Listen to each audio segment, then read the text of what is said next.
আচ্ছা, আপনাদের নাম? আমার নাম দয়াল রায়। আমার নাম শেখ খোরশেদ আলী।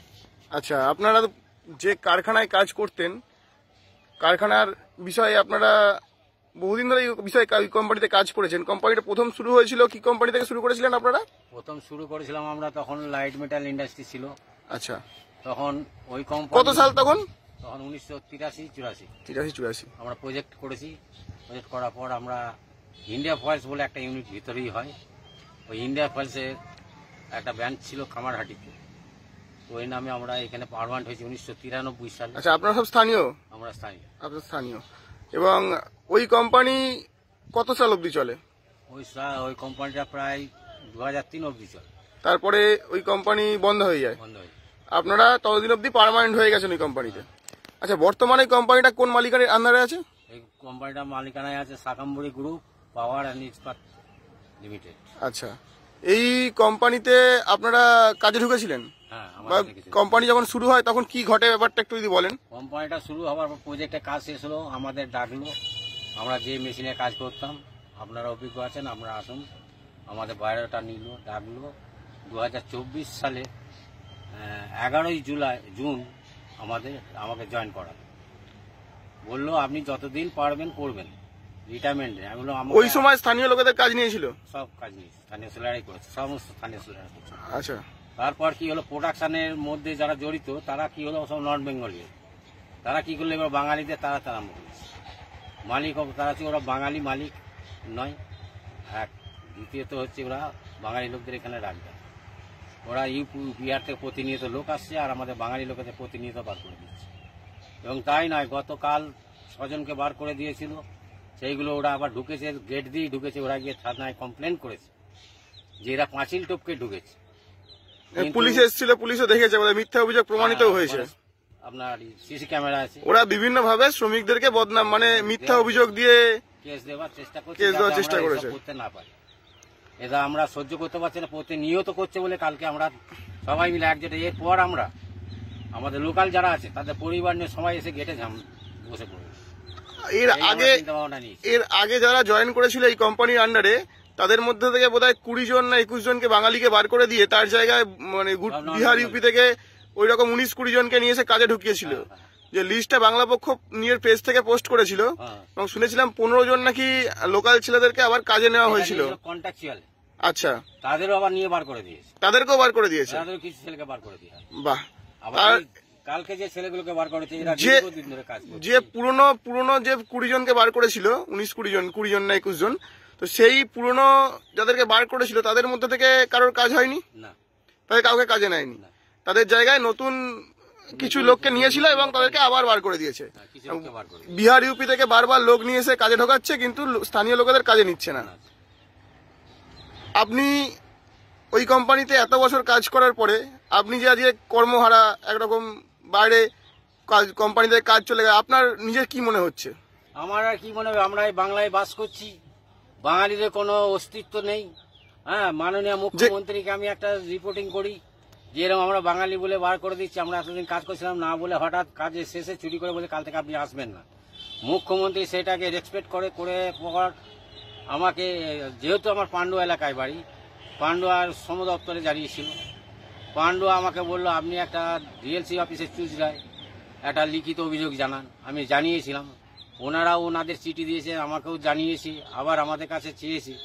হ্যাঁ, এই মতো অবস্থায় আছে। তাই আমরা, কিন্তু আলটিমেট কাজ হচ্ছে না, কিছু কাজ হচ্ছে না, কিছু হচ্ছে না। এই যে ভিন রাজ্যে বাঙালিরা মার খাচ্ছে, বিভিন্ন রাজ্যে গিয়ে কাজ করতে গিয়ে বাঙালিরা মার খাচ্ছে এবং তাদেরকে সেখান থেকে তাড়িয়ে দেওয়া হচ্ছে, আর সেই রাজ্যের শ্রমিকরা এখানে এসে, সেই রাজ্যের লোকেরা এখানে এসে কাজ করছে, উল্টে আবার এখানেও বাঙালি কাজ থেকে বিতাড়িত হচ্ছে। যেখানে মাননীয় মুখ্যমন্ত্রী বারবার নাকি বলছেন বাঙালিকে আগে প্রাধান্য দেবেন, বাংলা ভাষাকে প্রাধান্য দেবেন, সেখানে নিজের রাজ্যে বাঙালিকে এইভাবে কাজ থেকে বার করে দেওয়া হচ্ছে বিভিন্নভাবে, বিভিন্ন কারণ দেখিয়ে।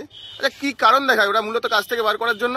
কোনো কারণ নেই যে আপনি কাজ করেননি, আপনি কাজ, একজন পার্মানেন্ট, আপনি স্থায়ী কর্মচারী, স্থায়ী কর্মীকে এরকম ভাবে বার করে দেওয়া যায়? ওরা তো তাই বলছে। আমাকে নিয়েছিল, লাস্টে নিল, আমাদের কোনো অ্যাপয়েন্টমেন্ট লেটার দেয়নি, কোনো কিছু বলেনি। আগের যে ম্যানেজমেন্ট ছিল, এখন যে এসেছেন HR, এরা এই ম্যানেজমেন্টের লোকগুলো তারা কি বাঙালি না বহিরাগত? সবাই বাঙালি, সবাই ম্যাক্সিমাম বাঙালি ছিল। তারা বলেছে আমরা রয়েছি, আপনার কোনো অসুবিধা নেই, কাজ যাবে না, আপনার একটা কমসে কম অফার লেটার দিন, কারণ আমরা তো আছি, আপনি 10 দিন পারবেন করবেন, আগে মেশিনটাকে চালু করুন। মেশিনগুলো চালু হলো। ইনি এখন যে নিয়ে এসেছেন গুপ্তা, ইনি বলছেন আগের কাছে লেখা নেই, আগে কি বলেছে আমরা জানি না। আমি এক জায়গায় কাজ করতাম, সেখান থেকে ছেড়ে এলাম, তো আমার কর্মস্থান তো চলে গেল, সেখানে তো আমাদের কোনো রিটায়ারমেন্ট, খাটতে পারলে খাটো, না যাও, এখন তো সারা কাজে নেবে না। মানে এই যে আপনারা কোম্পানিটাকে চালু করে দিলেন আপনাদের অভিজ্ঞতা দিয়ে, আপনারা পুরনো যেহেতু ওয়ার্কার ছিলেন সেখানকার, সেই পুরনো স্থায়ী ওয়ার্কারদের বার করে দিয়ে ওরা ওদের মতন করে বিহার ইউপি থেকে লোক নিয়ে এসে ঢোকাচ্ছে। একদম একদম। তারা পরিষ্কারভাবে বাঙালিকে দেখতে পারছে না, বাঙালিকে সহ্য করতে পারছে না, বাঙালিকে কাজ দিচ্ছে না। এবং তাই না, 12 ঘন্টা কাজ করলে করো, নাহলে বেরিয়ে যাও। 8 ঘন্টার পয়সায় 8 ঘন্টার পয়সা, তাহলে এইভাবে চলতে পারে? জোর জুলুম। আর আমাদের এখানে তো এই কোম্পানিটা সাকম্বরি গ্রুপের, তাই তো? ইউনিয়ন ছিল, তারাও এগ্রিমেন্ট করেছিল যে আমাদের এখানে স্থানীয় লোকেরা যারা পার্মানেন্ট শ্রমিক আছে তাদের নেওয়া হবে, নিয়েও ছিল সেই মতো, এবং তাদের বার করে দিচ্ছে। সেই এগ্রিমেন্টে বলা আছে যে আগে এদের অভিজ্ঞতা আছে, এদের দেখে নেবো, যাদের খাটার ক্ষমতা রিটায়ার হয়ে গেছে তাদেরও নেবো, সেই মতো নিয়েছিল। কিন্তু এখন যে ম্যানেজমেন্ট আসছে, নতুন এসেছে HR মিস্টার গুপ্তা, উনি কোনো কথাই মানছেন না, কোনো কথাই শুনছেন না। বলছে কোম্পানির ক্রাইসিস, তো তাহলে বাইরে থেকে লোকগুলো আসছে কেন? ইউপি বিহার থেকে লোকগুলো আসছে কেন?